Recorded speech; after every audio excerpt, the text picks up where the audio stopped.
Welcome back to Ranjini YouTube channel. ಎಲ್ಲರೂ ಹೇಗಿದ್ದೀರಾ? I hope ಎಲ್ಲರೂ ಚೆನ್ನಾಗಿದ್ದೀರಾ ಅಂತ. ಸೊ GDS ನೋಟಿಫಿಕೇಷನ್ನು ಇನ್ನೇನು ಕಾಲ್ ಫಾರ್ ಆಗೋದ್ರಲ್ಲಿದೆ. ಅದಕ್ಕಿಂತ ಮುಂಚೆ ಈ ಒಂದು ವಿಡಿಯೋ ನಿಮಗೆ ತುಂಬಾ ಇಂಪಾರ್ಟೆಂಟ್ ಹಾಗೆ ತುಂಬಾ ಹೆಲ್ಪ್ಫುಲ್ ಆಗುತ್ತೆ ಅಂತ ನಾನು ಅಂದ್ಕೊಂಡಿದ್ದೀನಿ. ಯಾಕೆ ಅಂತಂದರೆ ಯಾವುದಾದ್ರೂ ಒಂದು ಜಾಬಿಗೆ ಅಪ್ಲಿಕೇಶನ್ ಹಾಕ್ತಾ ಇದ್ದೀವಿ ನಾವು ಅಂತಂದರೆ ಅದ್ರ ಬಗ್ಗೆ ಸಂಪೂರ್ಣವಾಗಿ ತಿಳ್ಕೊಂಡಿರಬೇಕಾಗತ್ತೆ. ಸೊ ಈ ಜಾಬಲ್ಲಿ ಏನೇನೆಲ್ಲ ವರ್ಕ್ ಇರುತ್ತೆ, ಯಾವ ರೀತಿಯಾಗಿ ಕೆಲಸಗಳಿರುತ್ತೆ, ಎಷ್ಟು ಸಮಯ ವರ್ಕ್ ಮಾಡಬೇಕು, ಇದೆಲ್ಲನೂ ಗೊತ್ತಿದ್ರೆ ನಮಗೆ ಕೆಲಸ ಈಸಿ ಆಗ್ತಾ ಹೋಗುತ್ತೆ. ಆ್ಯಂಡ್ ನಾವು ಅಪ್ಲಿಕೇಶನ್ ಹಾಕಬೇಕಾ ಬೇಡವಾ ಅನ್ನೋದು ಕೂಡ ನಮಗೆ ಕ್ಲಾರಿಟಿ ಸಿಕ್ಬಿಡುತ್ತೆ. ಸೊ ಹಾಗಾದರೆ GDS ಅಪ್ಲಿಕೇಶನ್ ಹಾಕುವಂಥವ್ರು, ಸೆಲೆಕ್ಟ್ ಆದಂಥವ್ರು ಏನೆಲ್ಲ ಕೆಲಸನ ಮಾಡಬೇಕು, ಯಾವ್ಯಾವ ರೀತಿ ಕೆಲಸಗಳಿರುತ್ತೆ ಎಲ್ಲನೂ ಕೂಡ ನಾನು ಡೀಟೇಲಾಗಿ ಎಕ್ಸ್ಪ್ಲೈನ್ ಮಾಡ್ತೇನೆ ಈ ಒಂದು ವಿಡಿಯೋದಲ್ಲಿ. ಪೂರ್ತಿಯಾಗಿ ನೋಡಿ, ನಿಮಗೆ ಪೂರ್ತಿ ಇನ್ಫಾರ್ಮೇಷನ್ ಸಿಗುತ್ತೆ. ಮೊದಲನೇದಾಗಿ GDS ಅಂತ ಅಂದರೆ ಗ್ರಾಮೀಣ್ ಡಾಕ್ ಸೇವಕ್ ಅಂತ ಹೇಳ್ಬಿಟ್ಟು, ಈ ಗ್ರಾಮೀಣ್ ಡಾಕ್ ಸೇವಕಲ್ಲಿ 3 ರೀತಿಯ ಜಾಬ್ಗಳು ಬರುತ್ತೆ. ಒಂದು BPM, ಇನ್ನೊಂದು ABPM, ಹಾಗೆ ಇನ್ನೊಂದು ಡಾಕ್ ಸೇವಕ್ ಅಂತ ಹೇಳಿ. ಸೊ BPM ಜಾಬ್ ಏನಿದೆ ಇದು ಒಂದು ಹೈಯರ್ ಪೋಸ್ಟ್. ಇವು 3 ಜಾಬಲ್ಲಿ ಹೈಯರ್ ಪೋಸ್ಟ್ ಇದೆ. ಡಾಕ್ ಸೇವಕಲ್ಲಿ ಅಂದರೆ ಗ್ರಾಮೀಣ್ ಡಾಕ್ ಸೇವಕಲ್ಲಿ ಇದು ಹೈಯರ್ ಪೋಸ್ಟ್ ಆಗಿರುತ್ತೆ.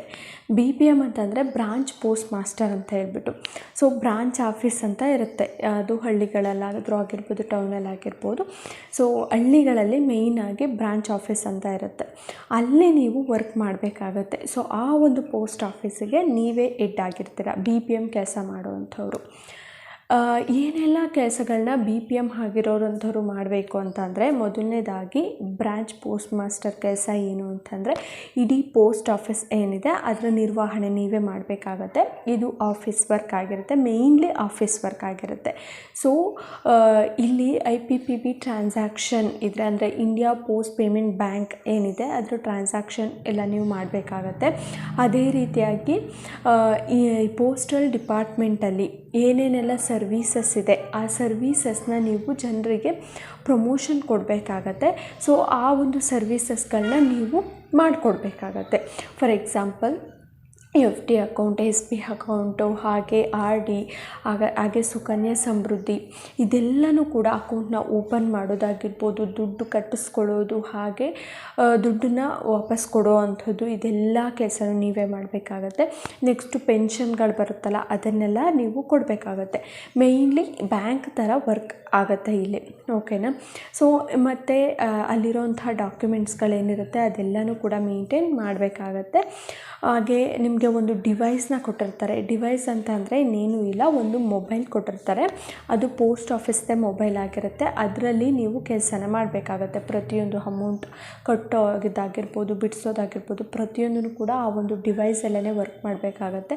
ಹಾಗೆಯೇ ಪೋಸ್ಟ್ ಆಫೀಸ್ ಓಪನಿಂಗ್, ಕ್ಲೋಸಿಂಗ್ ಪ್ರತಿಯೊಂದೂ ಕೂಡ ಅದರಲ್ಲಿ ಅಪ್ಡೇಟ್ ಮಾಡಬೇಕಾಗತ್ತೆ. ಸೊ ಇದು ಮೇಯ್ನ್ಲಿ BPM ಕೆಲಸ ಆಗಿರುತ್ತೆ. ಇದನ್ನು ಹೊರತುಪಡಿಸಿ ನಿಮಗೆ 2 ಥರ ಪೋಸ್ಟ್ ಆಫೀಸ್ ಬರುತ್ತೆ. ಒಂದು ಸಿಂಗಲ್ ಹ್ಯಾಂಡ್ ಪೋಸ್ಟ್ ಆಫೀಸು, ಇನ್ನೊಂದು ಡಬಲ್ ಹ್ಯಾಂಡೆಡ್ ಪೋಸ್ಟ್ ಆಫೀಸ್ ಅಂತ.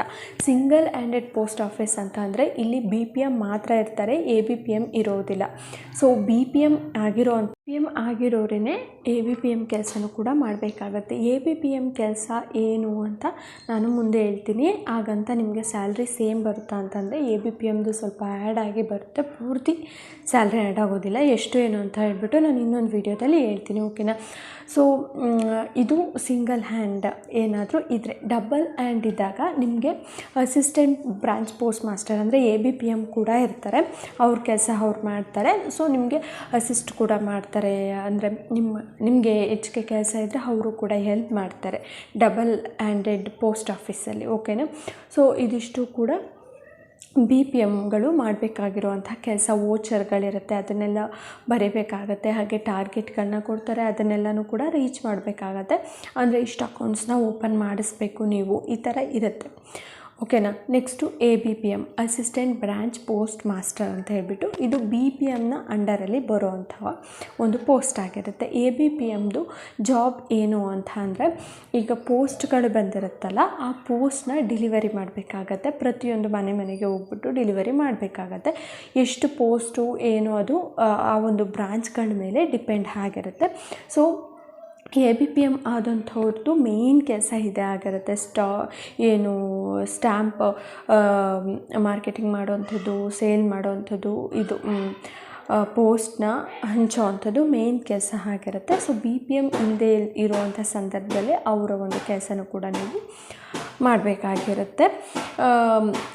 ಇದು ಮೇಯ್ನ್ ಕೆಲಸ ಅಂತಂದರೆ ಪೋಸ್ಟ್ನ ಹಂಚಿಕೆ ಮಾಡುವಂಥದ್ದು. ಹಾಗೆಯೇ ನಿಮಗೂ ಕೂಡ ಏನು ಅರ್ನ್ ಮಾಡೋದಕ್ಕೆ ಇಲ್ಲಿ ಒಂದು ಆಪ್ಷನ್ ಇರುತ್ತೆ, RPLI PLI ಅಂತ ಎಲ್ಲ ಇರುತ್ತೆ. ಆ ಒಂದು ಇನ್ಶೂರೆನ್ಸ್ನ ನೀವು ಏನಾದರೂ ಮಾಡಿಸಿದ್ರೆ, ಅಂದರೆ ಜನರಿಗೆ ಹೇಳಿ ನಿಮಗೆ ಒಂದು ID ಕೊಟ್ಟಿರ್ತಾರೆ, ಆ ID ಮುಖಾಂತರ ಏನಾದರೂ ಮಾಡಿಸಿದ್ದೀರಾ ಅಂತಂದರೆ ನಿಮಗೆ ಆ ಒಂದು ಕಮಿಷನ್ ಬರುವಂಥ ಸಾಧ್ಯತೆ ಎಲ್ಲನೂ ಕೂಡ ಇರುತ್ತೆ. ಓಕೆನಾ? ಸೊ ಇದು ABPMದು ಕೆಲಸ ಆಗಿರುತ್ತೆ. ಇನ್ನು ದಾಖ ಸೇವಕ ಬಂದ್ಬಿಟ್ಟು ಸಬ್ ಆಫೀಸಲ್ಲಿ ವರ್ಕ್ ಮಾಡ್ತಾ ಇರ್ತಾರೆ, ಇಲ್ಲ ಹೆಡ್ ಆಫೀಸಲ್ಲಿ ವರ್ಕ್ ಮಾಡ್ತಾ ಇರ್ತಾರೆ. ದಾಖ ಸೇವಕದು ಏನು ಕೆಲಸ ಅಂತ ಅಂದರೆ, ಅವರು ಈ ಬ್ಯಾಗ್ಗಳು ಬರುತ್ತೆ ಪೋಸ್ಟ್ ಆಫೀಸಿಗೆ, ಪೋಸ್ಟು ತುಂಬಿರೋ ಅಂಥದ್ದು ಬ್ಯಾಗ್ಗಳು, ಆ ಬ್ಯಾಗ್ಗಳನ್ನ ಡಿಲಿವರಿ ಮಾಡಬೇಕಾಗುತ್ತೆ ಒಂದು ಬ್ರಾಂಚಿಗೆ, ಮತ್ತು ಅಥವಾ ಏನು ಹೆಡ್ ಆಫೀಸಿಂದ ಬ್ರಾಂಚ್ಗಳಿಗೆ ಅಥವಾ ಸಬ್ ಆಫೀಸಿಂದ ಬ್ರಾಂಚ್ಗಳಿಗೆ ಏನು ಡಿಲಿವರಿ ಮಾಡಬೇಕಾಗತ್ತೆ. ಹಾಗೆಯೇ ಪೋಸ್ಟ್ಗಳನ್ನೂ ಕೂಡ ಹಂಚೋವಂಥ ಒಂದು ಕೆಲಸ ನಿಮಗೂ ಕೂಡ ಇರುತ್ತೆ. ಮೇಯ್ನ್ಲಿ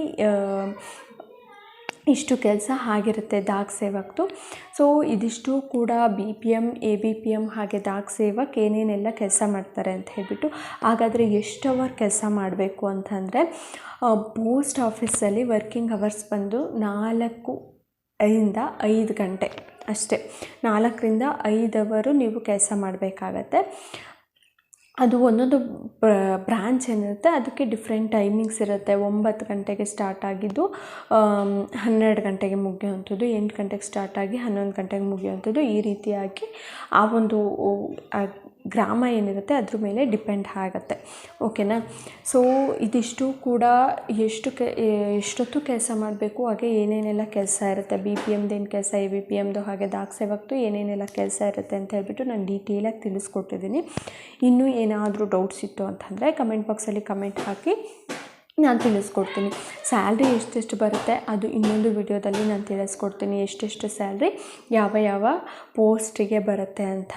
ಸೊ ನೀವು ಅಂದ್ಕೊಂಡಿರ್ಬೋದು ಇದು SSLC ಮೇಲೆ ಇರೋವಂಥ ಒಂದು ಜಾಬು, ಇದಕ್ಕೆ ಇನ್ನೆಷ್ಟು ಸ್ಯಾಲ್ರಿ ಕೊಡ್ಬೋದು ಅಂತ. ಅದೆಲ್ಲ ರಿಯಾಲಿಟಿ. ನಾನು ನಿಮಗೆ ಸ್ಯಾಲ್ರಿ ಸ್ಲಿಪ್ ಸಮೇತ ತೋರಿಸ್ತೀನಿ. ಪ್ರೆಸೆಂಟ್ ಲಾಸ್ಟ್ ಮಂತಿಂದು ಸ್ಯಾಲ್ರಿ ಸ್ಲಿಪ್ಪು ಸಮೇತ ತೋರಿಸ್ತೀನಿ ಎಷ್ಟು ಸ್ಯಾಲ್ರಿ ಬರುತ್ತೆ ಅಂತ. ಅದಾದಮೇಲೆ ಡಿಸೈಡ್ ಮಾಡಿ ನೀವು GDSಗೆ ಅಪ್ಲೈ ಮಾಡಬೇಕಾ ಬೇಡವಾ ಅಂತ ಹೇಳ್ಬಿಟ್ಟು. ಸೊ ವಿಡಿಯೋ ಇನ್ಫಾರ್ಮೇಟಿವ್ ಆಗಿದ್ದರೆ ದಯವಿಟ್ಟು ಲೈಕ್ ಮಾಡಿ, ಶೇರ್ ಮಾಡಿ, ಕಮೆಂಟ್ ಮಾಡಿ. ಮತ್ತು ಯಾವ ಥರ ವೀಡಿಯೋಸ್ ಬೇಕು ಅಂತ ಹೇಳಿಬಿಟ್ಟು ಕಮೆಂಟ್ ಮಾಡಿ. GDS ರಿಲೇಟೆಡ್ ಏನೇ ಡೌಟ್ಸ್ ಇರಲಿ ಕಮೆಂಟ್ ಹಾಕಿ. ಹಾಗೆ ಮತ್ತು ಏನೇ ಅಫಿಷಿಯಲ್ ಅಪ್ಡೇಟ್ ಅಂತ ಬಂತು GDS ಡಿಪಾರ್ಟ್ಮೆಂಟ್ ಕಡೆಯಿಂದ ಅಥವಾ ಪೋಸ್ಟಲ್ ಡಿಪಾರ್ಟ್ಮೆಂಟ್ ಕಡೆಯಿಂದ ಅಂತ ಅಂದರೆ ನಾನು ತಕ್ಷಣ ನಿಮಗೆ ತಿಳಿಸ್ಕೊಡ್ತೀನಿ. ಸೊ ಮತ್ತು ಯಾವ ಥರ ವೀಡಿಯೋಸ್ ಬೇಕು ಅಂತ ಹೇಳ್ಬಿಟ್ಟು ದಯವಿಟ್ಟು ಕಮೆಂಟ್ ಮಾಡಿ, ನಾನು ಅದ್ರ ಬಗ್ಗೆ ವೀಡಿಯೋಸ್ನ ಮಾಡ್ತೀನಿ. ಓಕೆನಾ? ಎಲ್ರಿಗೂ ಕ್ಲಾರಿಟಿ ಸಿಕ್ಕಿದೆ ಅಂತ ಅಂದ್ಕೊಂಡಿದ್ದೀನಿ. ಏನೇನು ಕೆಲಸ ಇರುತ್ತೆ BPMದು, ABPMದು, ದಾಖ ಸೇವಕದ್ದು ಅಂತ ಹೇಳ್ಬಿಟ್ಟು ಇದೆಲ್ಲ ತಿಳ್ಕೊಂಡ್ಮೇಲೇ ನೀವು ಅಪ್ಲಿಕೇಶನ್ ಹಾಕಬೇಕಾಗುತ್ತೆ. ಬರೀ GDSಗೆ ಅಂತಲ್ಲ, ಯಾವುದೇ ಜಾಬ್ ಆಗಿರಲಿ, ಫಸ್ಟು ಅದರಲ್ಲಿ ಏನು ವರ್ಕ್ ಇರುತ್ತೆ, ನಾನು ಏನು ಕೆಲಸ ಮಾಡಬೇಕು ಅದನ್ನು ಫಸ್ಟ್ ಅರ್ಥ ಮಾಡ್ಕೊಳ್ಳಿ. ಅದಾದಮೇಲೆ ಅಪ್ಲಿಕೇಶನ್ ಹಾಕೋದಾ ಬಿಡೋದಾ ಅದನ್ನು ಡಿಸೈಡ್ ಮಾಡಿ. Just 4 hours job. So application fees ಬಂದು ಜಸ್ಟ್ 100 ರೂಪೀಸು. SSLC ಮೇಲೆ ಜಾಬ್ ಇರೋ ಅಂಥದ್ದು. ಎಲ್ಲರೂ ಕೂಡ ಅಪ್ಲೈ ಮಾಡಿ ಅಂತ ಹೇಳಿಬಿಟ್ಟು ನಾನು ರಿಕ್ವೆಸ್ಟ್ ಮಾಡ್ಕೊತಾ ಇದ್ದೀನಿ. ಯಾರೆಲ್ಲ SSLC ಪಾಸ್ಔಟ್ ಆಗಿದ್ದೀರಾ ಅವರು 90% ಮೇಲೆ ಇರೋ ಅಂಥವ್ರಂತೂ ಮಿಸ್ ಮಾಡಿಕೊಳ್ಳೇಬೇಡಿ. ದಯವಿಟ್ಟು ಅಪ್ಲೈ ಮಾಡಿ. ಇದೊಂದು ಒಳ್ಳೆ ಆಪರ್ಚುನಿಟಿ. ಇದನ್ನು ಮಿಸ್ ಮಾಡಿಕೊಂಡ್ರೆ ಮತ್ತೆ ನೀವು ಸಫರ್ ಪಡಬೇಕಾಗುತ್ತೆ. ಹೋಗ್ತಾ ಕಟ್ ಆಫ್ ಜಾಸ್ತಿ ಆಗುತ್ತೆ. ಹಾಗಾಗಿ ಹೇಳ್ತಾ ಇದ್ದೀನಿ, ಯಾರೆಲ್ಲ ಒಳ್ಳೆ ಪರ್ಸೆಂಟೇಜ್ ತೊಗೊಂಡಿದ್ದೀರಾ ಅವರಂತೂ ಮಿಸ್ ಮಾಡೋದಕ್ಕೆ ಹೋಗಬೇಡಿ, ಅಪ್ಲೈ ಮಾಡಿ. ಸೊ ವಿಡಿಯೋ ಇಷ್ಟ ಆಗಿದ್ರೆ ಲೈಕ್ ಮಾಡಿ, ಶೇರ್ ಮಾಡಿ. Thank you.